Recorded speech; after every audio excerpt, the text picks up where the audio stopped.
భగవంతుల మాటలకి ఎన్నడకేకని బదులడేనమ్మా తోడుకోడళ్ళ మాటలకు ఎన్నడేగా తోసేనమ్మా ఆకలి కన్నా వారి మగము ఎన్నడేగా చూడనమ్మా ఇరిగింటికి పరిగింటికి ఎన్నడేగా వెళ్ళనమ్మా మా అత్త మామగారి కాళ్ళతో చెప్పిన పరిపాటలు నాకు చిన్ని చేతిలా చేసి ఇస్తానమ్మా నడిచిన యొక్క ఓలు కూడా పట్టాడికి నేను పుట్టిన బట్టి యొక్క పావు కూడా పట్టాడికి మంచి కీర్తి పేరు తెస్తానమ్మా మంచి పేరు తేవాలి అలాగే తీసుకుని వస్తానమ్మా అమ్మగారు ఈ పాము కూడా పట్టాడి వదిలి అత్తగారి వాడలకు వెళ్తున్నావు చివరిగా తల్లితో ఏమైనా చెప్పాల్సిందమ్మా ఏ ఆడబిడ్డకనే చివరి కొరకు ఏముంటారమ్మా పుట్టింటి వారి పసుపు కుక్కము పొడి బల్ల చేస్తే ఆ యొక్క పెద్దలేసిన అరగల దగ్గరికి వెళ్ళి కాయ కర్పూరం కొట్టుకొని ఆ తర్వాత మా అత్తమామలు వాళ్ళకి వెళ్తున్నామ్మా అప్పుడమ్మా అయినా నేను ఇచ్చిన పసుపు కుక్కము తీసుకొని అలాగే కాయ కొట్టి కర్పూర హారతి ఆ పెద్దలేసిన అరుగులు కనుక వెళ్ళి కాయ కొట్టి కర్పూర హారతి ఇచ్చి అదే విధంగా పుట్టింటి వారి పసుపు కుక్కుమ తీసుకురావు ఈ యొక్క పావుగుడ పట్టణంలో కూడా పసుపు కుక్కుమ తీసుకొని అలాగే నీ అత్తగారి వాళ్ళకి వెళ్ళి వస్తావు అలాగే వెళ్ళొస్తానమ్మా అలాగే ఒప్పుతాను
అమ్మలారా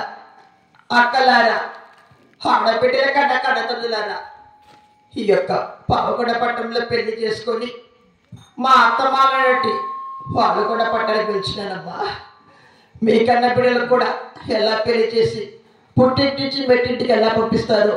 నన్ను కూడా మీ కన్న బిడ్డ పిల్ల పంపించుకొని పసుపు కుంక పెట్టి వారికి పుణ్యం కలుగును దాన ధర్మం చేసిన వారికి దేవుడు కరుణించును వస్త్రదాన